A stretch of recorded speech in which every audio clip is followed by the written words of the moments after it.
another day, another really cool deck list from a regional winner over in Taiwan, and that was RockyLin coming up with a fantastic soldier list, and one that I rated quite highly in my most recent tier list over on Patreon. And I do think this archetype had a lot of potential, and I had an inkling of an idea of a more flash-based counterspell build when I saw it played against me multiple times on ladder, but I was unable to replicate it, and I had no idea how to make it function against all these very high tempo decks because counterspells are usually a little bit awkward, and the flash cards in general can be a little bit awkward as well. But they just managed to do it here, and I looking at it, I can tell this list makes a lot of sense, but it is quite greedy, and I mean, you can probably already tell. So first things first, we look at the mana base. 24 lands, pretty reasonable. Deck mostly has 2-drops, although this deck shines on 4 mana, right? Because you have the activator ability from Officer. You've got a bunch of 2-drops. You want to make sure that you can cast 2 and 2 probably in the mid game. You want to make sure you can cast the Wandering Emperor. And yeah, so 24, it's reasonable. I would say going to 25 is pretty reasonable as well. So 24, 25, reasonable range, up to maximum of 26 in my opinion. But here's my little qualm with the mana base, and when I saw this I was like, there's no way there's 24 lands. I didn't even look at the number at first. 2 Mirex, which I think is a really good card, obviously in a flash deck, it makes sense. But 2 Mirex in a deck with 24 lands, combine that with 2 Otawara, that's, I don't know, I feel like that's a level of greed that it feels reasonable to me. Like, it feels like it's barely on the line of what's reasonable in terms of a 24 land deck. But obviously I would add like an extra land at least to make up for the fact that you have like 2 colorless potentially. But you know, this deck doesn't really suffer from Mirex other than if you're forced to play it on turn 1, because then you can no longer play your dual colored 2-drops. But I don't think that's a huge deal. So I feel like Mirex in this deck is probably all upside. I would hope with all these dual lands that it's not a problem.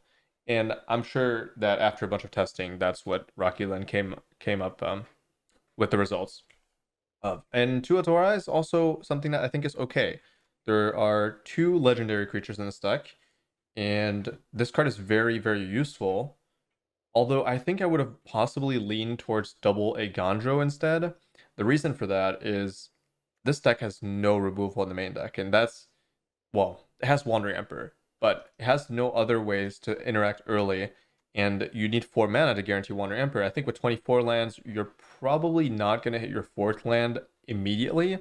So sometimes if you want to compete a little bit earlier, most of the time you'll be on 3 mana, and if you have a legendary, this can channel for 2. So it would be a lot more flexible, I think, to have maybe an extra copy of a Ganjo in there. I feel like that I would probably swap a Mirex for it even. But yeah, that's neither here nor there. Either way, let's jump into some actual cards here. So you'll see the classics. I will go over these very quickly. I think it's a pretty standard build in terms of a few of these core soldiers. So we got Recruitment Officer, fantastic 1-drop. We got a Flash 1/1 that makes another 1/1. That's a standard in the soldier deck. We got the Valiant Veteran, the Lord of the Soldiers, giving everything +1/+1. And it also has a fantastic ability from the graveyard where you can exile it. It goes +1/+1. That's a classic. I don't think I need to go over that. We've got Dennick, really insane soldier, very good against mono red. Harbin, the best soldier. Like, this card just single-handedly makes the deck good. You can win. You can make huge comebacks from a board stall position. 3/2 flyer on 2 is just absurd. It's just ridiculous. Skystrike Officer, probably the most snowball-y card in the deck. You play it on 3, it doesn't get removed. You make 1/1s, you start drawing cards, you pull ahead further and further, and combine that with some counter magic that we'll go over in a sec. That is really devastating. Wandering Emperor is something that surprised me when I saw the list. I opened it up and I was like, Wandering Emperor ×3. Okay, I love it. This was one of the things that I did not play when I tried to theorize the Flash list, but it makes so much sense. It's a very good removal spell. It's a very good combat trick. And it's also very good board presence. So it does everything. It's just really good. Now, the problem is it's 4 mana, and some people are playing Thalia and the Legends deck. So there's a little bit of a downside there, I think. But still, If you're not facing legends, I think this version is very powerful. Now moving on to the counter magic and the main counter spell, the main appeal of this deck list is Protect the Negotiators. 2 mana, as a kicker for 1 white, and if the spell is kicked, you make a 1/1. Then you counter target spell unless its controller plays pays 1 colorless for each creature you control. So if you have 2 creatures, they have to pay 2 to resolve their spell, etc., etc. And then, so that's a really powerful counter spell combined with all your other flash creatures. We've got Make Disappear, which is kind of the standard counter spell in this metagame. And it's also good in this deck because you can also sack, the 1/1s or the 1/1s from here or the 2/2 here. There's a lot of stuff to do.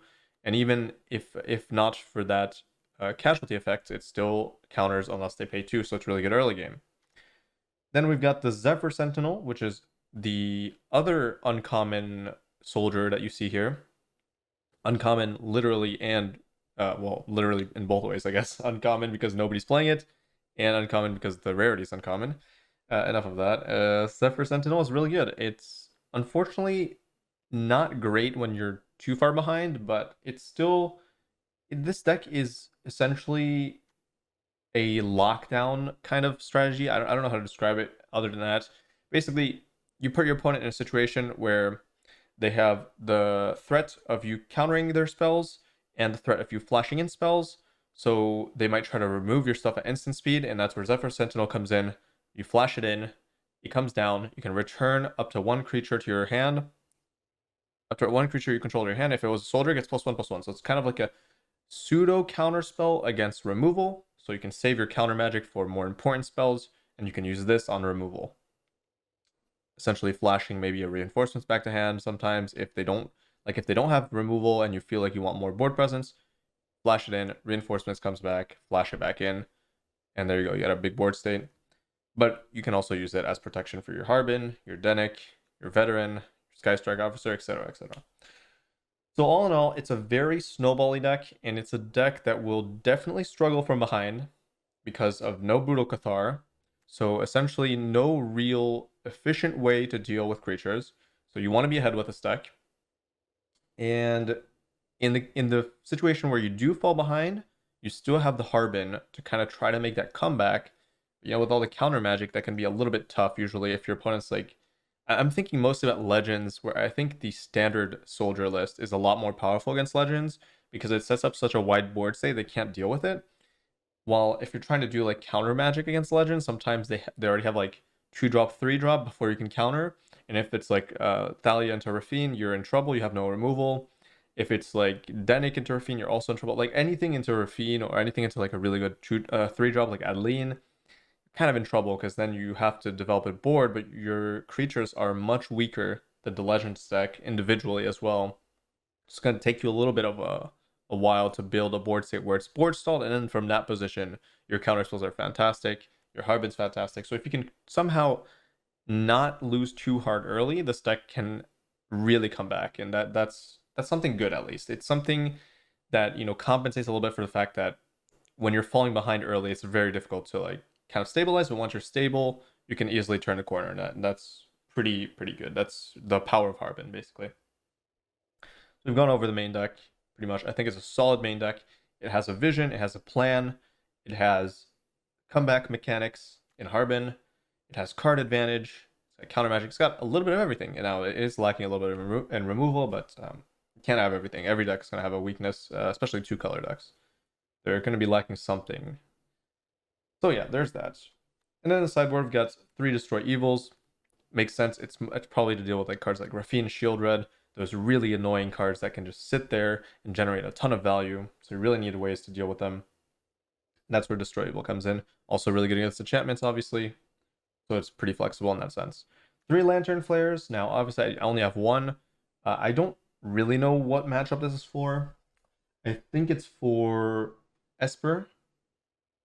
I think it's for Esper, but I'm not 100% sure. It's probably for Esper and Mono Red. Like, obviously it's for Mono Red. I'm trying to think about other matchups, because if it was just for Mono Red, I would say Knockout Blow is probably more efficient. So it's probably for Legends and Mono Red, I would say. I don't necessarily know what else it would be for. But yeah, in this case, since I'm missing 2, I will just add 2 Knockout Blows, since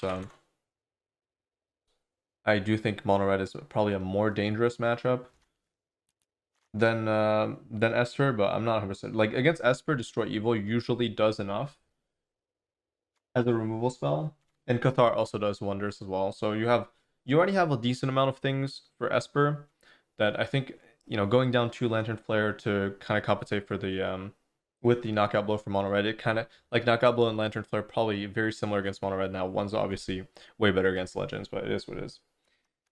We got 4 Brutal Cathar, so a lot of 4-ups, right? A lot of 4, 3, 4. We got Destroy Evil times 4. We got Brutal Cathar times 4.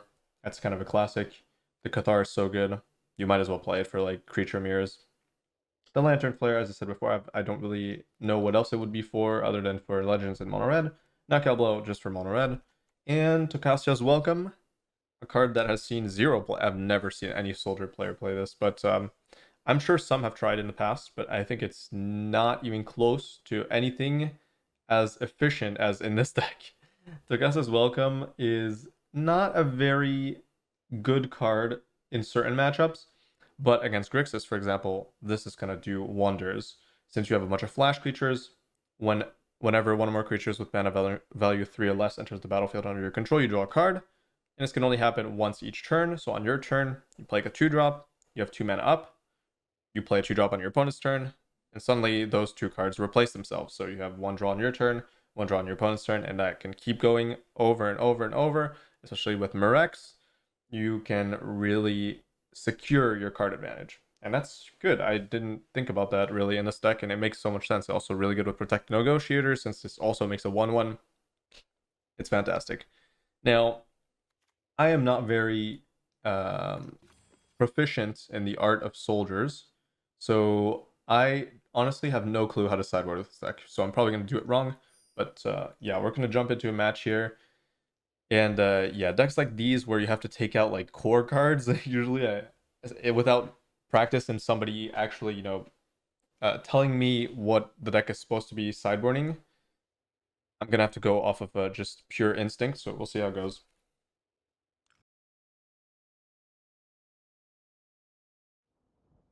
All right, we're gonna play first, obviously, and there's a 1-lander. Why? Okay, 2-lander with no opportunity to play a 1-drop, and we're just basically playing a regular soldier hand. I think I get rid of Harbin since I have 4 copies. But I can see it being a problem. I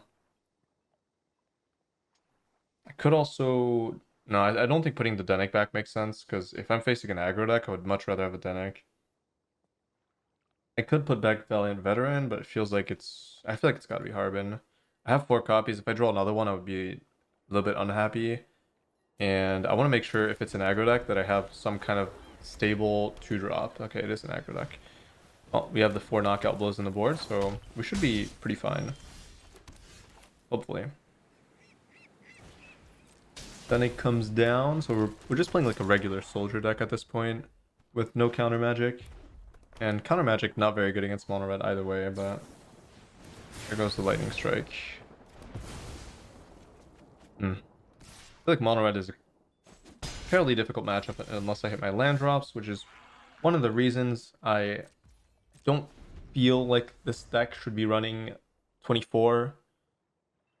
I would definitely lean towards playing 26 because, as your deck contains counter magic, you want to make sure that you hit those lands to be able to play a creature and hold up the counter at the same time. That way you can generate a ton of pressure, and especially with cards like Murex, you get less punished. And with cards like Murex, Otawara, and Igandro, the channel lands, you get less punished for drawing more lands, so potentially adding some of those to compensate for the fact that we're adding lands could be very interesting. But yeah, there's not much I can do about that. Today is for testing. I will definitely... wow, I can't believe I'm hitting all these pain lands. That's unfortunate. Yeah, some of these tournament decks I will re-explore, like the mono white land destruction deck. I definitely want to re-explore.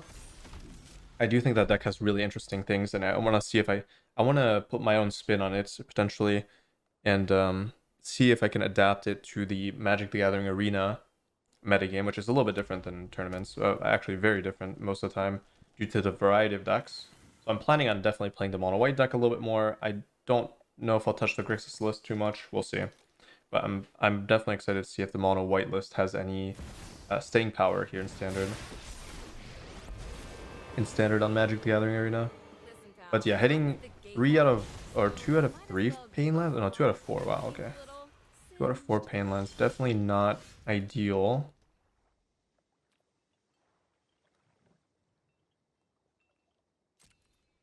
I will be sending these in.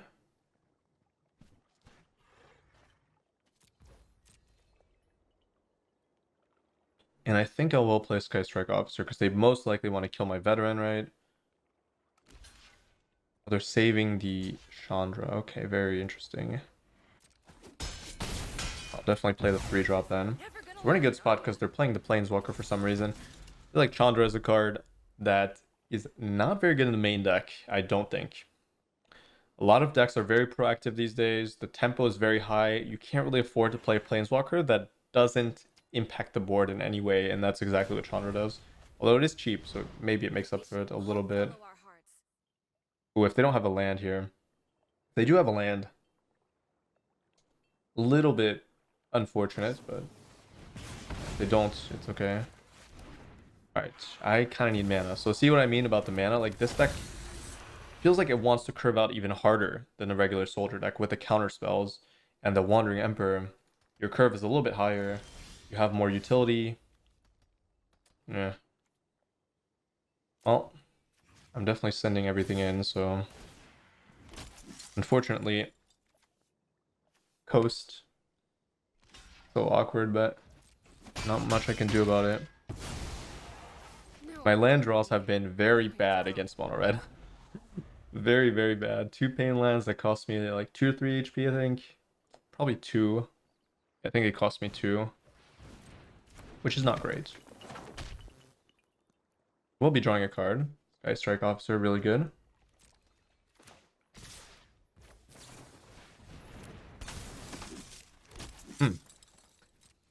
So they do not have a spell, but I still will be killing that, so...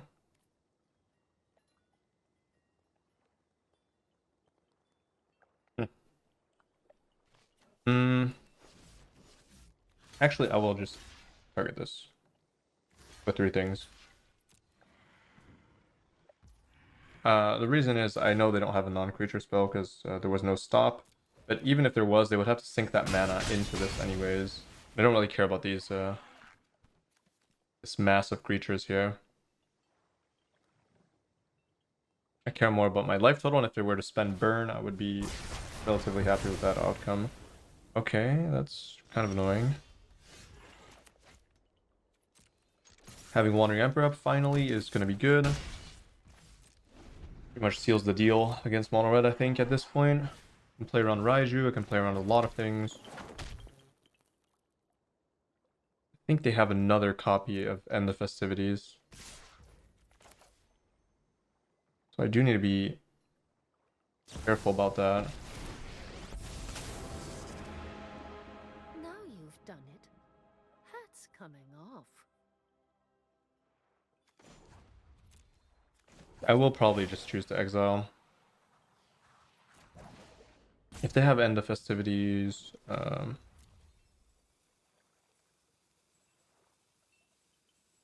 it will hit my Wandering Emperor. What?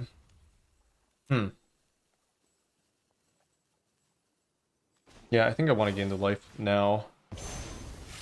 Although I should have blocked first, but I know they didn't have thing. I think they have another End of Festivities. It was a sorcery speed spell. Okay, nothing.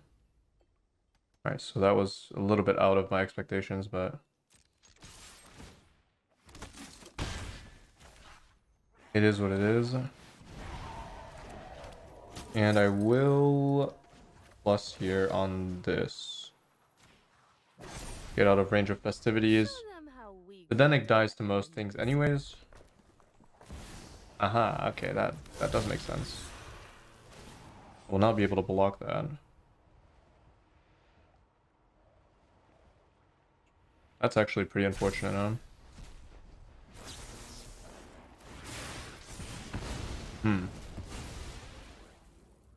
I was not playing around Adversary. But I think it's okay. They would have to send both on this, which means I don't have to block, so it's actually a decent situation with the other Wandering Emperors in hand. Still have much That's a to good draw. learn. That's a very good draw. Yeah, even Bloodthirsty Adversary, which is probably worst case scenario, is not even that bad because they have to send both on the Wandering Emperor, which is why I plus there instead of minusing. Although they wouldn't be able to attack if I minus, but I gain a ton of health by them sinking 5 into that.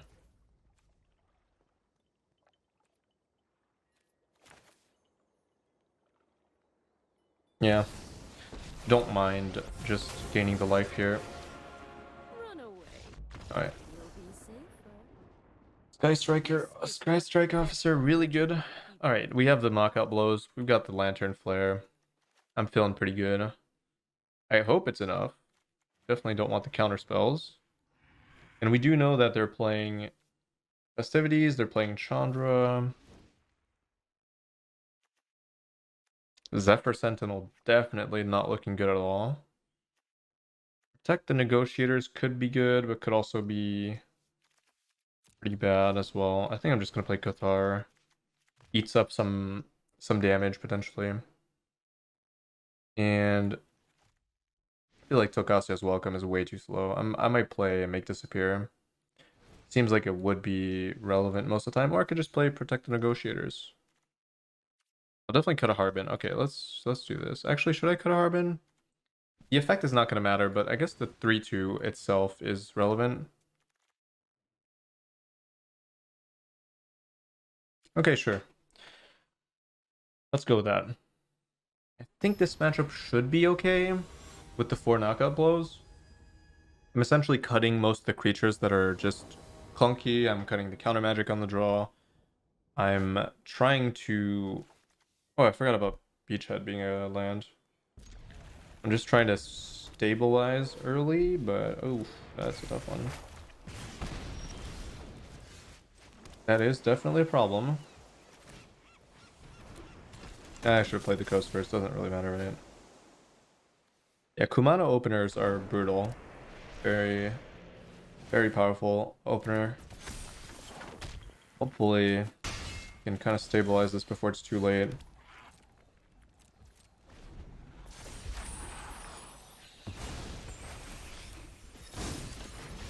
Definitely looking for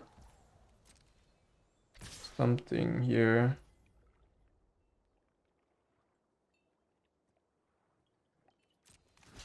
Block here.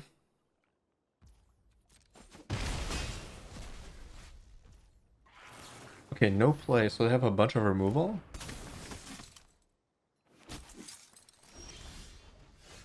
Officer. I like that.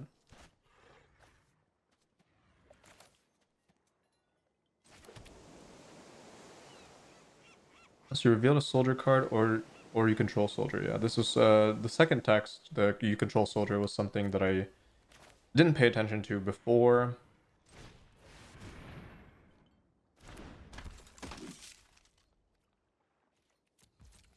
I don't think I would draw a card, but I don't know. Braid. I need the card, to be honest. It's not... This doesn't block that well.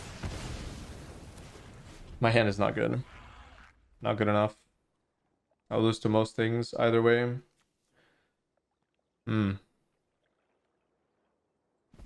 Wish I had access to like 1 mana protection spells. Oof.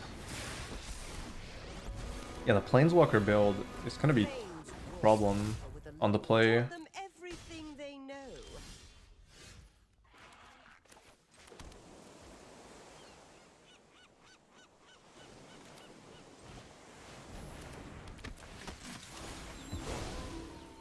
This is looking like a loss.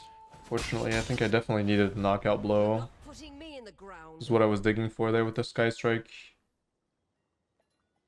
Couldn't get it though. Having no Tawara is okay. Definitely not good enough. Wonder what I would have needed there to win the game.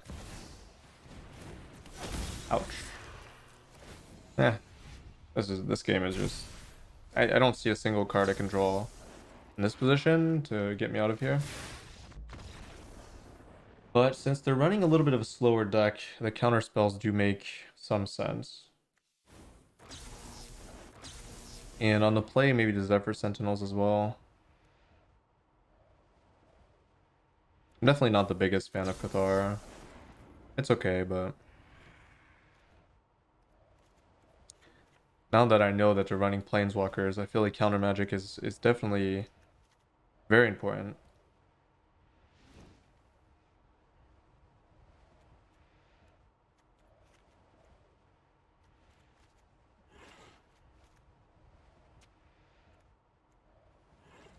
Definitely go down on Harbin. I don't think it's that useful. I feel like it's okay, but I do think Cathar could be more useful than Harbin.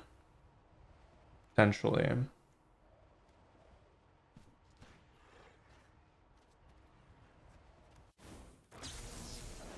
I don't think I'm ever activating the actual effect of Harbin, especially against the deck playing Festivities.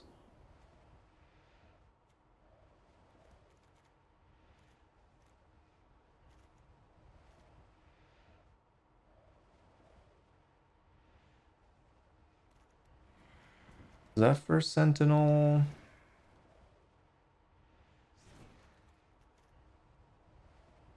Is Zephyr Sentinel better than Harbin? It might be. Good at protecting.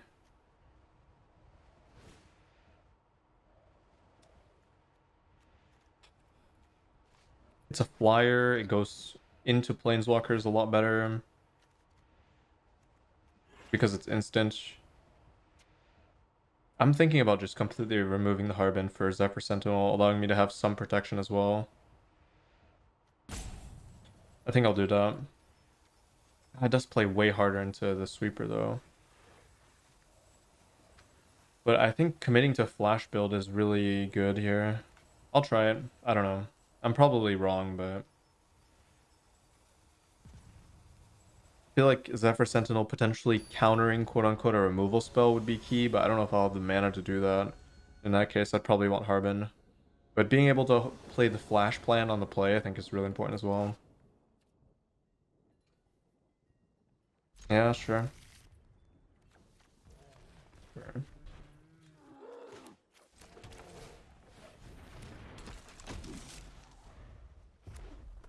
Hopefully no Kumano.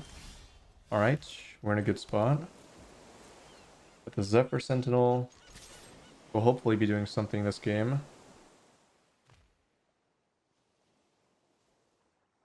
I'm pretty happy with 24 lands when I hit like 4 land openers, but that's quite good.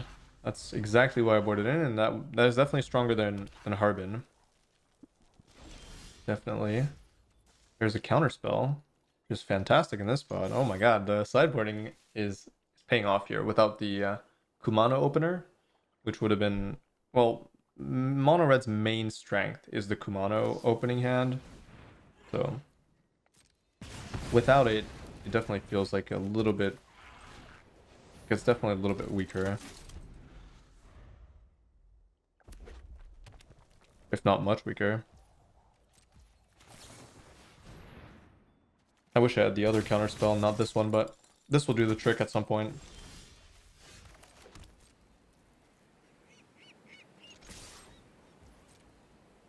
Hopefully soon. Can activate Recruitment Officer in case that goes away.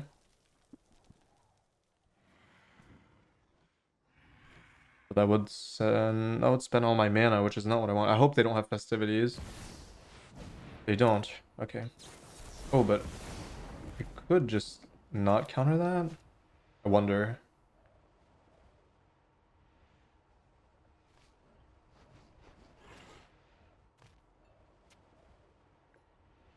But I don't have mana. If I had another mana, I would do it. It's not what I want to counter. But it'll have to do. I'm not guaranteed to find a land here. Ouch. That does sting a lot because being able to counter something else like a sweeper would be a lot better. I couldn't risk not drawing a land and then not killing that. So risk reward. I could get really screwed up here though. Okay, not yet. I do get something off of this potentially. Very good. Knockout blow. I do want to play this. And I definitely want to get at least a draw off of it, so go with this, because I'm not in a position where if I get swept, I will not survive this this game, I think. I definitely need the draw. So the damage is going to have to take a back seat here. Go this, I guess.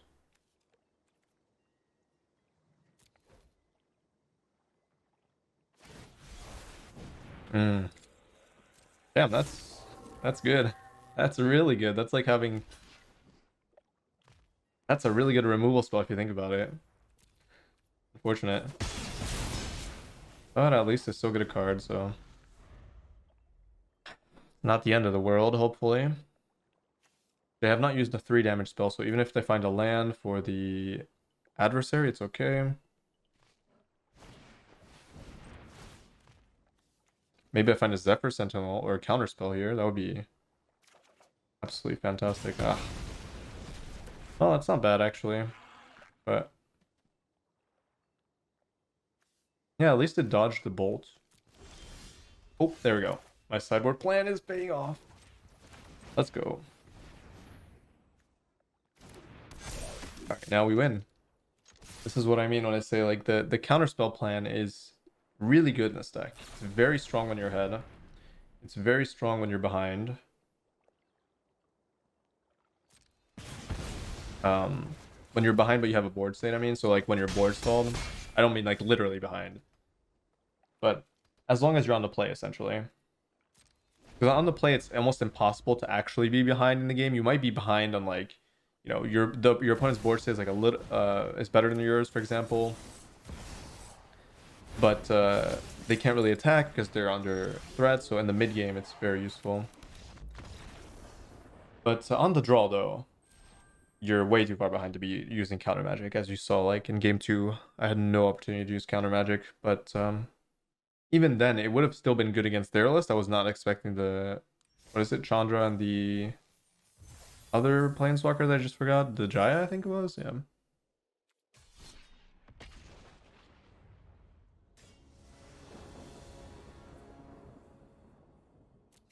Yeah, we're on the play again. That's fantastic. The Mirex makes more sense now that I'm playing it. It doesn't seem like the mana base is like the colors are just solid. So this is definitely not as bad of a downside as I thought it was. I don't think it will almost ever be relevant unless you're on a 2-lander. And I think, you know, that risk is still there, but the odds I think are relatively low. Maybe actually I don't know. It feels okay because I'm getting 4 land opening hands and 3 land opening hands, but I can imagine a 2 land opening hand where you're missing blue or white, and that can be tough, but I don't know what the odds are for that. It must not be high enough to worry about. The upside of Mirex is just a little bit too good, I think. Okay, now this matchup is one that I'm... Oh. Duress main deck actually hitting something against soldiers. That's crazy.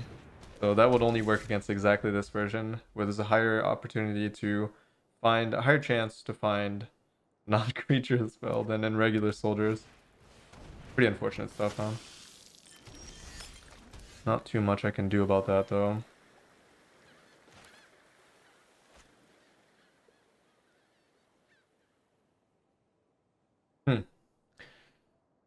A very interesting position.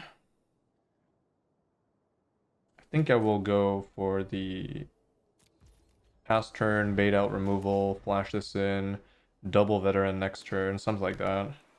Hopefully. See if that works out for me.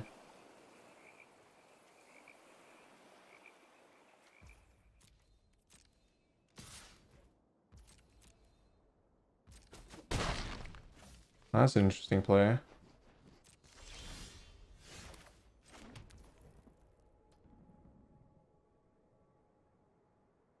Wonder what they're gonna do.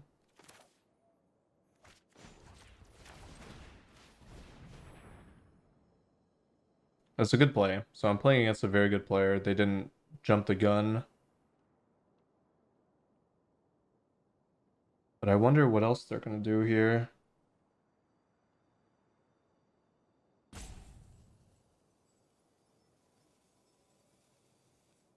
I could definitely lose the game here if they have everything in this position. It's gonna be something. And I really need land. Like, sorry about that. Yeah, as theorized, I feel like this deck needs lands. And I would definitely be totally fine with adding another Iganjo, another Mirex, or maybe even two Iganjo. I would be totally okay with that. I feel like hitting, like, even as you can see it here, like 5 mana is so huge. Potentially 6 mana with the Soldier Land, you know, like there's a lot of use for mana. Now with Mirex as well. Definitely feels like, well, they used the blood token, huh? Definitely feels like the more mana you have, the better off you are early game. Now, of course, you could flood, but it's not something you're planning to do, I guess. So, okay, this is a good spot though. I'm very happy to be in this position against Grixis, and they, for some reason, used the Blood Tithe Harvester blood token. Like that is definitely a mistake, but I could be wrong. And suddenly I'm in a fantastic position, no counterspell. They ditched both counterspells to try to find answers. Zephyr Sentinel proving to be very powerful in this matchup, very powerful. Kind of countered the Abrade, but also I had to bring it back into my hand, so it's not really a counter, but it's about what you expect, really. From a card that kind of replaces the Veteran with itself, right? So it is actually close to counter, I guess. You're getting a slightly worse creature most of the time, I would say. But actually, a 3/2 flyer is not necessarily worse than Veteran on some board states. Yeah, I was afraid of that. That's why I didn't block. Although I could have blocked with the Harbin, but ooh, that's a tough one. I should have probably blocked with the Harbin. I wasn't really paying attention. That's my bad. Kind of get distracted talking about whatever I was talking about. It's maybe not the time for that, but it is what it is.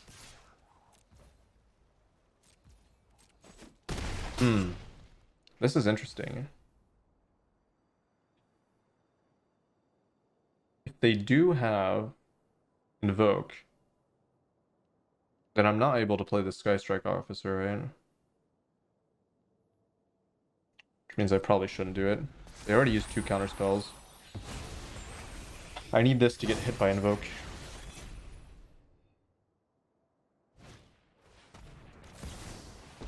Duress main deck is such a menace. I've learned much during It's my crazy that both travels. times I had something in hand that they could have hit. Now we're in an interesting position, really.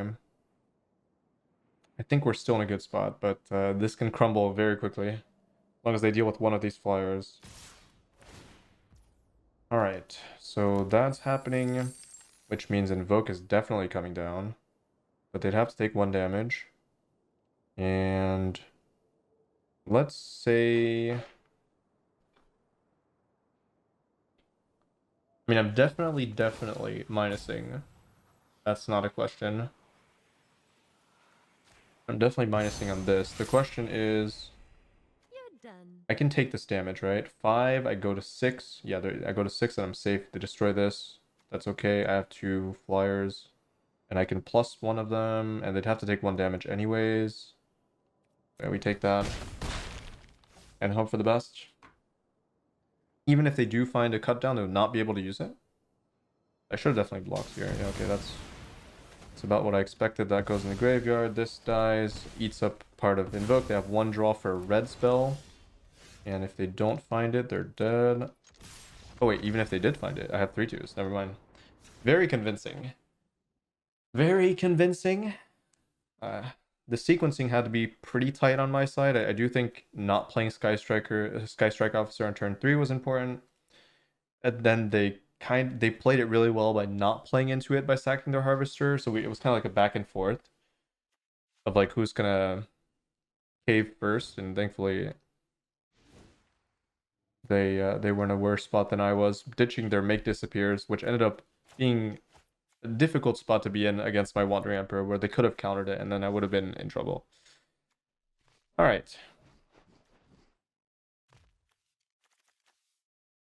I'm definitely wondering if the Lantern Flares are something that were supposed to be played against Grixis as well. I'm not sure. Maybe. Also, yeah, sideboarding against Grixis is a mystery to me. I'm not sure. Not sure how to do this because Tocasia's Welcome, while it is good in theory, I would just assume that I would be behind and I would not be able to use it well. And they would have enough creatures to potentially... Actually, isn't Knockout Blow like kind of okay against Grixis? Because I'm gonna be behind most of the time, right? And most of their creatures are red. And I think they will be attacking. I think it's actually reasonable. But what do I cut? It could be Denik.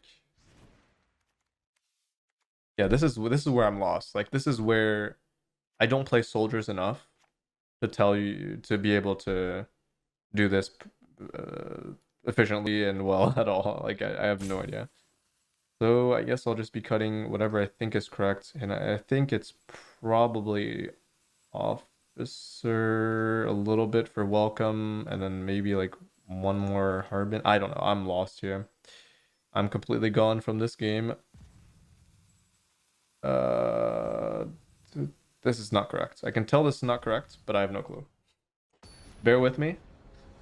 Bear with me. Hopefully that can carry itself. I'm thinking maybe you're supposed to cut Valiant Veteran, but that sounds so counterintuitive. I don't think that's it either. It could be... It could be Denik. I can see Denik. So I'm thinking you might be able to cut Denik. You might be able to cut Harbin out completely. You might be able to cut Sky Strike Officer and replace it with Welcome, so go down 3 and keep 1. I don't think the rest is something that you'd want to cut, so this is just weird. I don't like. I hate that I'm in this spot right now.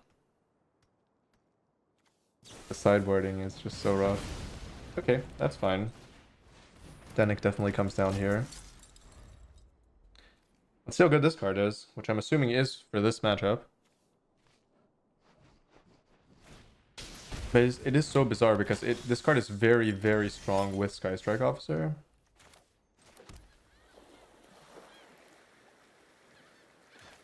Alright. Let's give it a try. Let's give it a try. I'm ready. I'm really happy they did not hit land 3 and didn't Fable me. Gives me a little bit of time to develop. Oh, there we go. Okay, now this position is crumbling a little bit. If they play Fable. If they don't, I think we're fine. But if they do, it's gonna be a bad one. That's fine, I think. Actually, I'm not sure. I'm not sure if that's fine. But let's hope it is.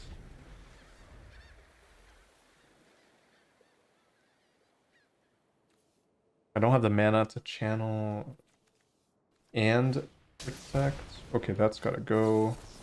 Thankfully, I can counter that. And I draw a card. Cool. And I can double block the Flesh Scorcher, which I think is something I would do. Essentially. Yeah, I would probably do it.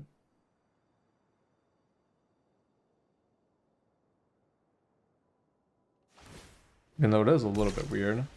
Oh, there goes Make the Spear. That's good. Maybe I wouldn't do it.